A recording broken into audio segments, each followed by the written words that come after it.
Yo, it is Wednesday, December 21st. You're not seeing double. Kyle and I are both in Nashville in his studio. We wrapped up Year End Extravaganza yesterday, but today we're talking about US Postal going EV and Elon doing his thing again. You know, doing his thing again. This guy. I'm telling you what, This guy. we promise we do our best to not fill every single day with Elon, Twitter, Tesla, the whole 9 yards, but it's just sometimes just too Sometimes good. it's just everywhere too much. Yep. And this, we'll talk about it today in a minute, but it's too funny. It's too funny. Yo, we're in Nashville right now because we had the Year End Extravaganza yesterday. If you haven't seen it yet, go see it. We're actually going to be uploading the super high res version today on YouTube so you can see, but it lives on LinkedIn right now on our LinkedIn page. It lives on our YouTube page, which is asotube, ASOTU.be. And you can go check it out. I don't think it could have gone any better. Yeah, it was absolutely amazing. And I think like even for us, it was just a whole new like set, a whole new vibe. And even like all of the participants, the people that came to speak and be involved in it were just like, it was fun. It was exciting. Things moved. There wasn't a segment longer than 7 minutes. So if you're like, hey, I don't have a lot of time, we're going to upload all the segments to YouTube individually. So if you're like, I just want to hear Alex Fetter, or I want to hear Scott Simons, like we'll just have those in bite-sized chunks, but it moved really quickly. We had some fun. We played a game. We had a literal game show. So if you want to see Alex Vetter go against Liza Borches in Pictionary, we're not even kidding. Not a joke. And it's a really good thing. They're great at running companies. Let me just put it there. Yes, exactly. And it has nothing to do with drawing. Yeah. So yeah, go check it out. We'll be posting it. It'll be there. We're probably going to run it again and premiere it while we hang out in the chat and hang out with everybody. You know, next day or two. The thing that struck me the most yesterday, and I said this kind of like midway through the show, we were talking with Michael Cirillo on the show, and it always blows my mind that as auto dealers, we kind of run against what is kind of the typical like mode of business verticals, the way that people are kind of gloom and despair, right? Everything bad is going to happen. And the energy is just, all right, it's going to be good. It's going to be a good 2023. We're going to figure things out. There's going to be a lot of grit. Did you say, I think you called it chin up. Yeah. It's a chin up approach. Like, let's go. And you know, the bottom line is there any reason for us to believe that automotive won't come out of it well? Right. What else has happened over the last 100 years that automotive hasn't come out of well? Right. Yeah, Michael Cirillo was like, "Yeah, we just went through a pandemic. Come on, inflation. Yeah, what are we worried about? Like the worst thing that could possibly happen happened, and we did it. We're through it, and we actually did okay." Yes, absolutely. Okay. Absolutely. Let's talk about a little news today.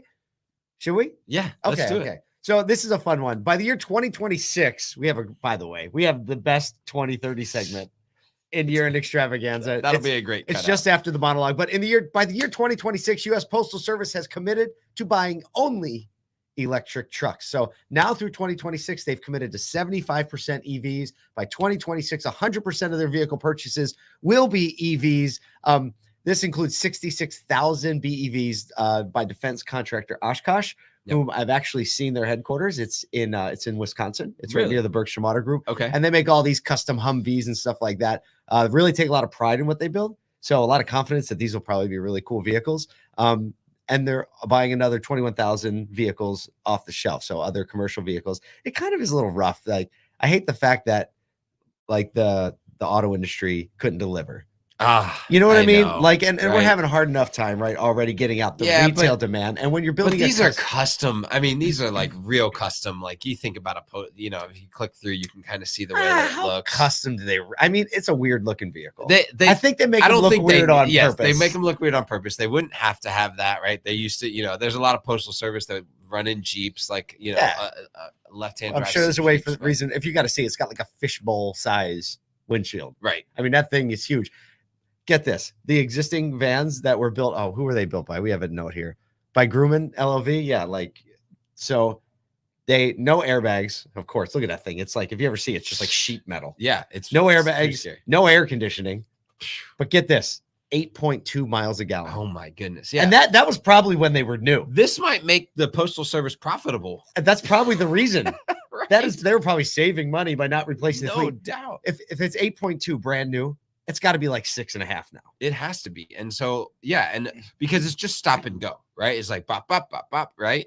And so it's actually the perfect EV. Yeah, it is. That's a great point. An incredible EV implementation because that's where EVs shine. They get that great. It's probably going to drive a lot better too. Yeah, easily. Think of that. And the weather, put the battery on the bottom. I'm happy about it if I'm a Postal Service driver. Oh yeah, It's like helping with their recruiting. Everybody's out here trying to work for Domino's and the Postal Service. Pretty soon, you won't even need a driver's license.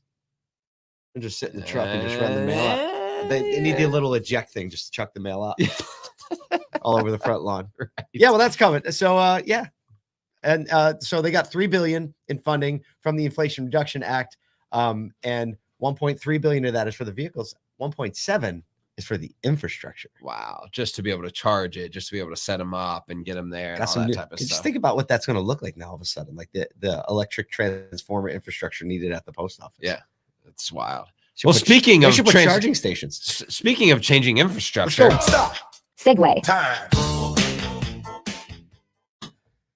Okay, back to Elon. Here it is.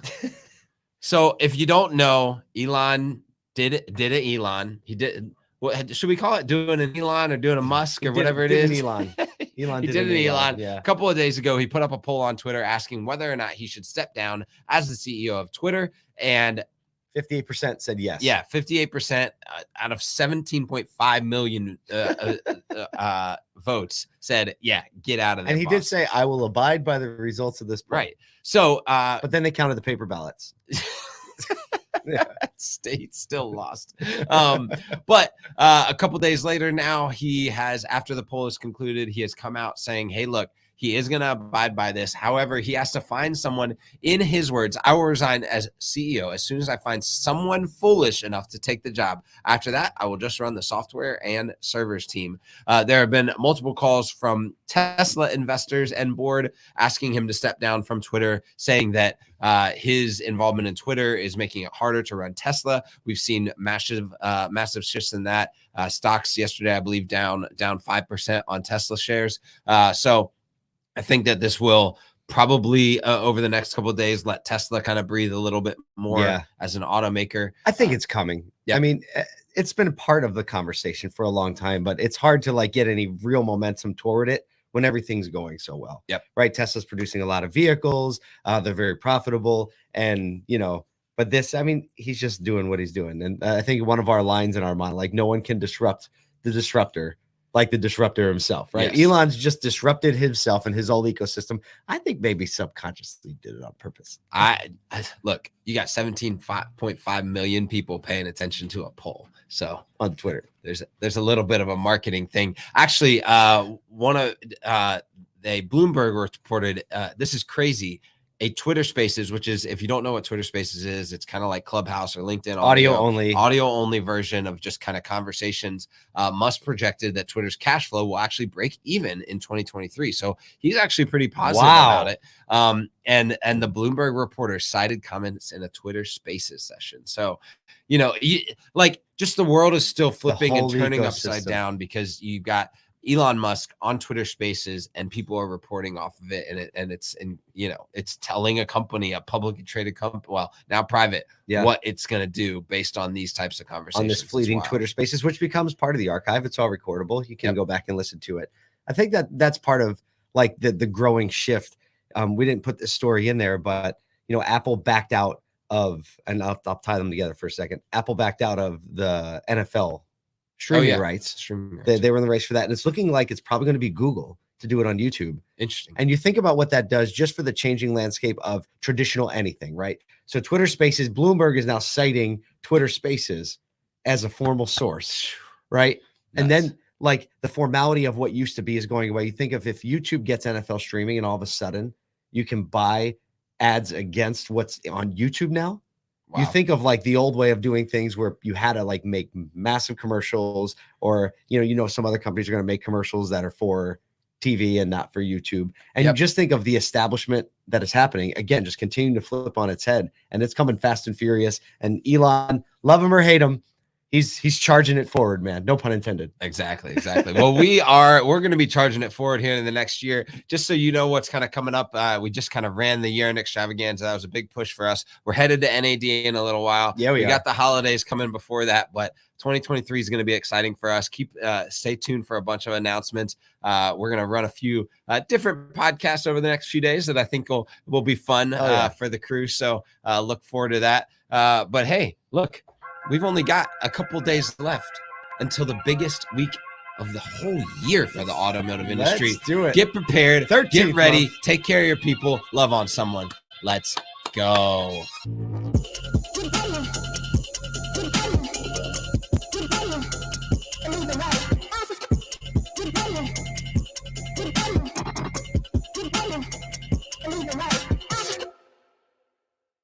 Friday really quick.